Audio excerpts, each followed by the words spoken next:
Greetings everybody, Zed here. The 5.0 Natlan special program live stream that previews all of the things we're going to get in 5.0 finished up yesterday, and my god, what a absolute banger. I have never been this excited for all of the things coming to Genshin in the longest time.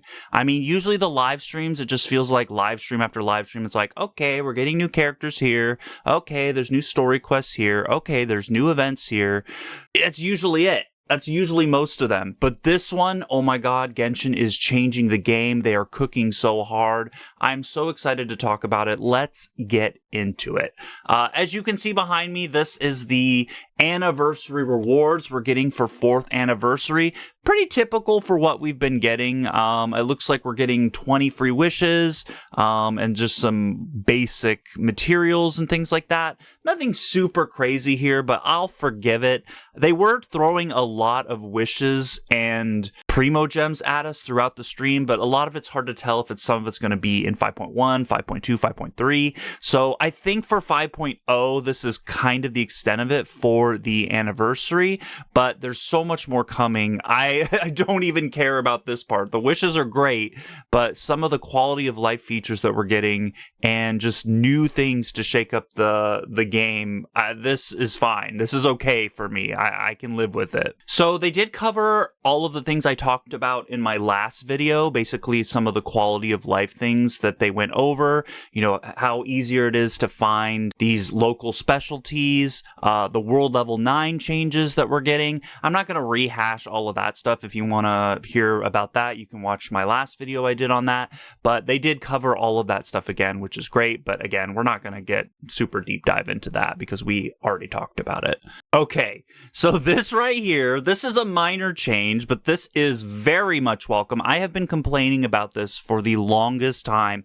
Artifact fodder. Why do I have to have 3-star and 4-star artifacts just sitting in my inventory waiting to be used as fodder? They clog up the inventory. I'm never going to use them. You know, there's a few sets that on 4-star are fairly decent you might want to keep. But let's face it, most players are not leveling up 4-star artifacts. You don't want a bunch of 4-star artifacts just sitting in your inventory. So this is a welcome change, turning all of your artifact fodder into these unctions. I'm calling them unctions. I don't know if that's what they're actually called, but just these basic salvageable materials that just act as fodder is huge. Being able to free up my inventory so I don't have to worry about that.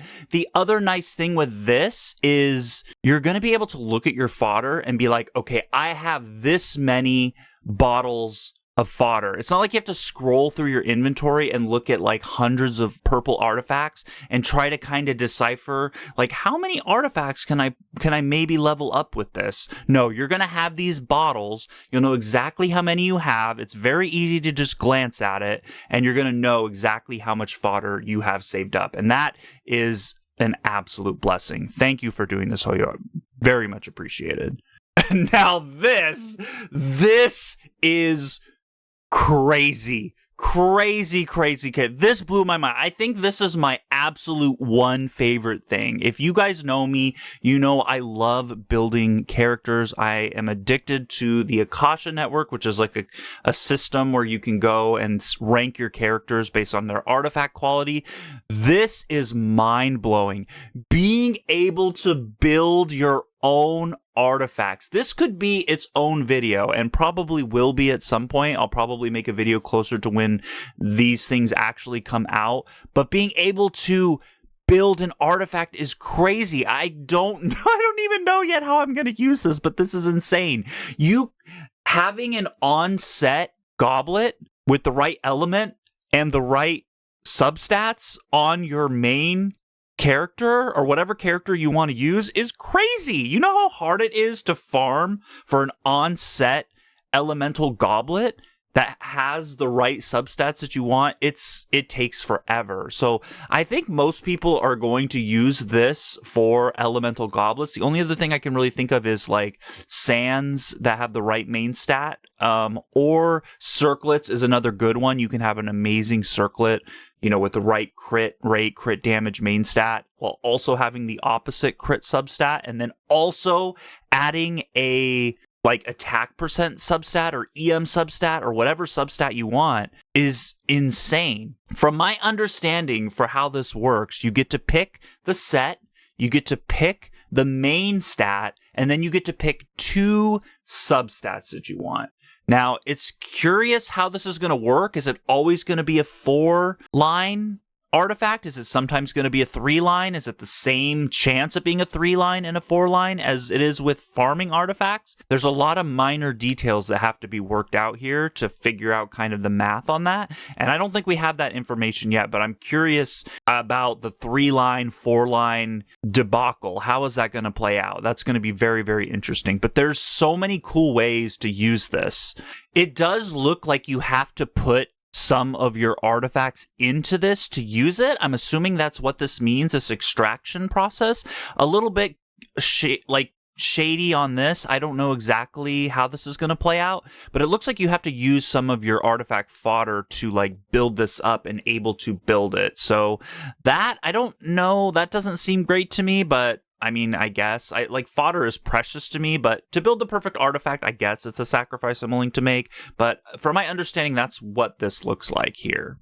The other thing I did notice is it looks like we're getting one of these for free. It seems like that's my understanding. It's in the in battle part of your like log book. So I'm assuming we're getting one of these for free, but don't quote me on that. It seems like that's what they're trying to allude to here. And then it even looks like here you can find one in Natlan in the wild, which is crazy. And then on top of that, I think they're in the Battle Pass. From what it looks like here, they're going to be in the Battle Pass. I don't know how many the Battle Pass is going to give us. This one here is at level 26, which is interesting. But notice, too, it's locked behind the Gnostic hymn. So it's not free in the Battle Pass. You're going to have to pay at least $10 to get at minimum one of these. I don't know if there's going to be multiples of them in here, but it's crazy. I can't imagine they're going to like spit these out at us like candy. If these are like you can get 10 of them a patch, that's going to be crazy to me. Like everyone's going to have perfect artifacts on all of their characters, which seems a little too far-fetched to me. My guess is we're going to probably get 1 or 2 for free, and then in the Battle Pass, they're going to have like 1 or 2 per patch. That's my feeling on it. That's my gut instinct on this.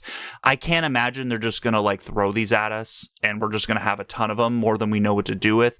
I have a feeling they're going to be pretty rare. Judging by what they do, I wouldn't be surprised by that. I would expect maybe 1 or 2 per patch in the Battle Pass and maybe a free one here or there randomly, maybe in events and stuff like that. The other thing that's nice here too, which I think was covered in the dev notes, but I don't think I talked about it in the last video, so I'm going to cover it a little bit here, is the Battle Pass being able to select the materials that you want is fantastic. This for me is great. I've been buying the Battle Pass since basically 2.0. Well, I've been buying the Battle Pass since the start of the game, but I've only been buying the Gnostic Chorus since 2.0. But I've been buying the Battle Pass since the start of the game. Some of these materials I don't really need anymore. Really, it's adventure books. Like, I have every character at level 90. I already have a ton of adventure books. So for me, I don't like getting adventure books anymore. I can do without them. So being able to pick weapon mat crystals, which I kind of don't really need much of anymore either, Mora or artifact fodder, which is great. I'll take artifact fodder over any of these other rewards probably any day of the week. That's fantastic. Love that. Keep it coming, Hoyo. Keep it coming. Also, this being able to choose the talent book that you want, next level. Mind blown. I have so many Battle Pass talent up materials that I don't use anymore. I have so many of the Samara ones for characters that I'm never going to level anymore. This is an absolute welcome change. Again, Hoyo, keep the changes coming. They're great. Okay, now that's some of the minor stuff. Let's get into the big, crazy changes. Here's some of the more insane changes here. This looks insane. Like, what is this? I did a little bit of research on this. It looks like the 50-50 is now changing to a 55 45. And that's the gist. If you break this down into one thing, that is the gist of it. Normally, when you lose your 50-50, you're basically going to get a 5-star standard character. But now, when you lose the 50-50, you have a 10% chance to win instead. And the only way you're going to know if you won that little 10% chance is that little intertwined fate icon is going to show up on your golden wish. Now, the reason I say it's a 55-45 is because, you know, when you pull a 5-star, you have a 50% chance of it being the limited time character that's on the banner. And then, like I said, you have a 50% chance of it being a standard character. But if you have a 10% chance of that 50-50 loss turning into a 50-50 win, that's 10% of 50, which is 5. So it adds a 5% chance to win the limited standard character instead. Now, the interesting thing with this mechanic is when you're pulling the 5-star and it's gold, you don't really know if it's a 50-50 loss until the character shows up. So you don't really notice it until, you know, Dia shows up or Tighnari shows up. So the fact that the golden wish falling from the sky turns into the intertwined fate, and then that keys you in right away, you're going to know instantly if you won based on the wish coming from the sky. Normally you don't know. Normally you don't know until you either skip the animation or you watch the items come in one by one. You don't know whether you won the 50-50 or not. But when you see that intertwined fate in the sky, you're going to know instantly you won the 50-50 just from the wish animation. So that's interesting. I find that kind of fascinating a little bit, honestly. It's going to be a whole different dynamic. And as someone who loves to stream my wish sessions, that's going to bring a whole nother level of, oh my God, I just won. Like, that's kind of crazy. By the way, did you guys notice? I don't think I've seen anyone talk about this, but I think they spoiled the 4 stars on the new banner coming in 5.0 at the beginning of 5.0 Phase 1. Bennett and Jinyan. Interesting. I don't think anybody cares about Bennett and Jinyan at this point, but we'll see if that holds into Phase 1 of the character banner. All right, next crazy thing. This, to me, is insane. Absolutely insane. Epitomized path fate points have been reduced from 2 to 1. Crazy. Oh my God, do I regret pulling on so many weapons. If I had waited for this system to come before I R5'd any of my 5-star weapons, I would have saved so much money. I'm not complaining. I know I did this in the last video where, as a whale, sometimes looking about some of these features makes me regret my past decisions a little bit, but I will take any W, any day, doesn't matter to me. A W is a W regardless of when it happens. But my God, would I have saved so much money if I waited for this system? The amount of times I had to use 2 fate points to finally get to the weapon I want. My Alhaitham weapon banner pulls could never. But 1 fate point, that's crazy. Now, I'm interested to see how the math works out on this.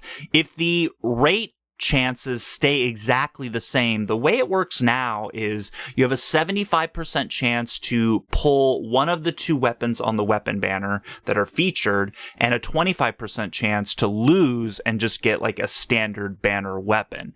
So the way that breaks down is, since there's 2 weapons on the weapon banner, you basically have a 37.5% chance to pull one of the weapons and a 37.5% chance to pull the other weapon. So if you only care about one of the weapons, you basically have turned the weapon banner sort of into a character banner, but think of it as, instead of a 50-50, which is technically now 55-45, you'll have a 37.5% chance to get the weapon you want, and then a 62.5% chance to get some other weapon. So if you only care about one of the weapons, I feel like that's how the math works out if everything stays the same. And then when you lose that 62.5% chance, you have a 25% chance of it being a crappy standard banner weapon, or you have a 37.5% chance of it being the other weapon on the weapon banner. So I think that's basically how it's going to break down. And then once you lose the 62.5%, you basically are guaranteed to get the weapon that you want next time, which is fantastic. That greatly increases the value of the weapon banner. I think even as a free-to-play or low spender, it actually has a lot of value now. I think you can actually justify getting R1 versions of the weapons you want for the characters that you really like. I think it's actually a pretty fair investment now, where before it was way too risky. I mean, if you needed at worst over 200 wishes to get the weapon that you want, that's not worth it. 200 wishes, risking it is not worth it as a low spender or free to play.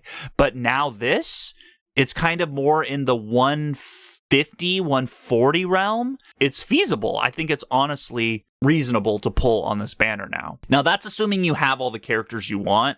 Like if your account is at a comfortable place where you're like, I have all the characters that I want, I don't mind, pulling on a weapon here or there. I feel like that's justified. But if you're starting a brand new account, I would still say no to this. But if your account is pretty well established and maybe you had a little bit of trepidation on the weapon banner, I think now it's definitely more reasonable. And for me as a whale, this is crazy. I can actually R5 a weapon and not have to spend nearly as much as I would have before, which is crazy. Maybe I'll R5 more weapons in Natlan. We'll have to see how that plays out. All right, and another crazy thing, as if that wasn't enough, we are now getting a free 5-star standard character every anniversary starting this anniversary. This is a game changer. I never thought Genshin would do it. During the live stream, I joked about it in like the first half. I was like, there's no way they're going to do it. Like I made a little snide comment. I'm like, are we getting a free 5-star? Are we getting a free 5-star? And it came true. I got put in my place. I've never in my wildest dreams thought Hoyo would ever do this. The thing is, 5-star standard characters, if they keep expanding the pool, it's going to be harder and harder to get the one that you want. Because as this pool gets bigger, and I think they're going to start adding more characters to the standard banner 5-star lost pool, it's going to be really hard to get the one you want. If you really want Jean, if you really want Dia, it's hard. You have not only do you have to lose the 50-50, you have to win the 1 out of 7, which is not easy to do. That's a very, very low chance of that happening. So getting to pick the one you want is crazy, absolutely crazy. If just from a glance at this, my personal recommendation, if you care about meta, if you care about power, go with Tighnari. Tighnari is by and large the strongest standard banner 5-star character. Tighnari is insane, like absolutely insane. I would love to, when I C6 my Tighnari, maybe show him off a little bit here on the channel, but he's crazy. He's my go-to for killing world bosses. Him and Yaimiko together, bro, it's on a whole nother level. My theory is Hoyo. I don't think Hoyo predicted how strong Dendro was going to be when they cooked up Dendro. I really thought they thought that Dendro was not going to be as strong as it is. But even if you look at like the Dendro Traveler is one of the strongest versions of the Traveler. So I think they just kind of thought like, oh, we want to make an impact with Dendro. It's a new element. But I don't think they anticipated it being as strong as it was, because Tighnari is bonkers level crazy. He's just absolutely insane. By the way, for me personally, Tighnari is the only 5-star standard character I don't have as C6. So I am looking forward. I think he's at C4 right now. I have Dia at C6. I've gotten fortunate enough to pull Dia enough, but Tighnari is the only one I have at C4. So I look forward to getting my C5 Tighnari and hopefully losing a 50-50 soon to get C6 Tighnari. But it looks like that's going to be even harder to do now with the other system that we talked about earlier. It also looks like they're planning on updating the Imaginarium Theater to be a little bit more difficult.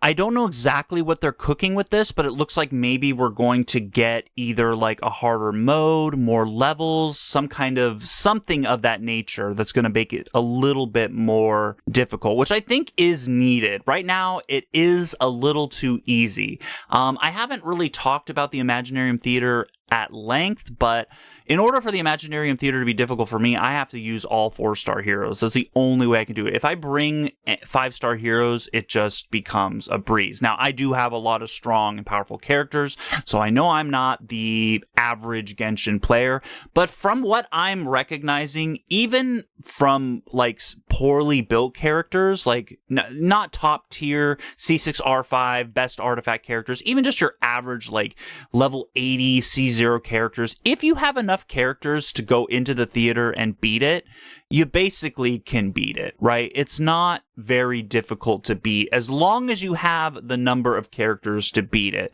So that's kind of been my gripe with the theater, is it's like, it's either you have the characters and you can easily beat it, or you just don't have the characters. So it really just feels like a kind of a bland check on how many characters you have. It doesn't really feel like an engaging mode that's like difficult to play and you have to overcome it as an obstacle.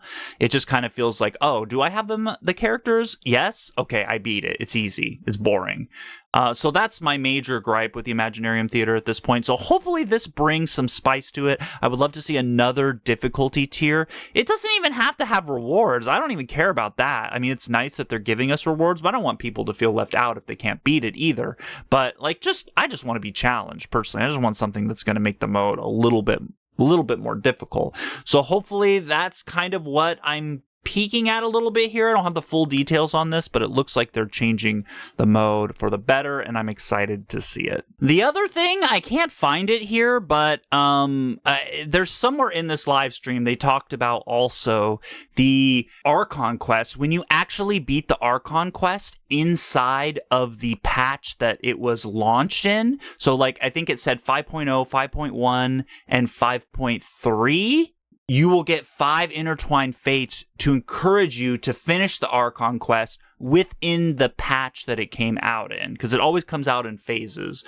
So that is great. That was like another, 15 wishes for free? Maybe 20, if I'm not mistaken. I can't remember if it said 5.4. I don't think it said 5.4. I think it said 5.0, 5.1, and 5.3. I wish I could find it. I found it. It's not 5 wishes, it's 500 Primo gems. That's right. Okay, I finally found. The stream was an hour and a half long, guys. It's hard to find stuff. 500 Primo gems. So it's 5.0, 5.1, and 5.3. So you're gonna get 1,500 free Primo gems, which is basically another 10 pull. So it's still pretty good. Kind of an incentive to like help you keep up with the story, which I find is actually based, right? That's pretty cool. Now, this was also really neat. They showed us that they're going to give us, I guess, a way to ascend new characters to, I believe this is the materials you need to get them to level 60 just by completing their story quest. Now, I say complete,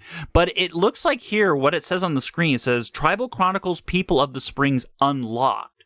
So does that mean you just have to unlock it, or do you have to complete it? Because it would be kind of cringe if you had to complete it, because usually I don't do the story quest day one, but I want to play the new character day one. So judging by this, what I'm looking at here, it looks like you only have to unlock the story quest, so you don't actually have to finish it. So hopefully that's the case. I'm going to cross my fingers on that one and hope, because it'd be really, really cringe if it was like you have to do the story quest before you can even start ascending and playing the character. That wouldn't make much sense, because you can't even use the character that you just pulled. Like, you have to do like a 3-hour story quest, 2-hour story quest. Like, that would not feel right to me. So I'm hoping, judging by what this picture looks like, you just have to unlock the story quest, then you can ascend them. It seems a little undercooked though. It's like, okay, well, I just unlock it and then I never play it. Like, it seems a little too easy. Like, every person can just easily unlock it. It doesn't take that much effort to just unlock it. So for me, that seems a little kind of weird. I guess we're just basically everyone's just getting a bunch of free materials as long as they can unlock the story quest. But I mean, I'll take it. It's not like I don't like free things. I want everyone to have free things. But that idea does seem a little bit on the shaky side. But I mean, we'll take it, right? Free stuff. Who cares? Okay, yeah, I think that's everything I wanted to cover. I think I talked about everything that I'm excited for, all the crazy and interesting things that are coming to Genshin. Honestly, I'm more excited for the quality of life stuff than I am for the actual region. It's such a weird feeling. Not that I'm not excited for Natlan. I do love what they're cooking with that. I'm excited to see what's going to happen in the story. I'm excited to explore the area. I know a lot of people don't like the visuals of Natlan because they want it to be dark and dreary because it's the nation of war. But I actually like the color scheme. I think it's fun. I think it's interesting. For me personally, I'm excited to explore it. But these changes, like, I'm more excited to get my free stuff. I'm more excited for all the new artifact stuff that we can do. I'm excited for all this quality of life stuff. It's crazy. I love talking about it. I love what Genshin is doing. I love the direction that they're going in. These are fantastic changes.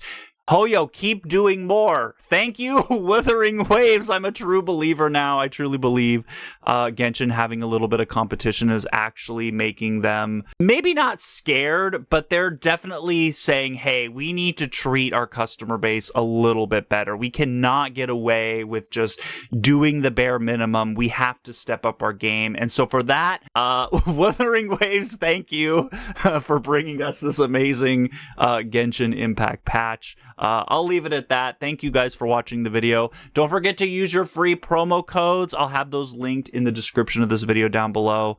God bless. Bye.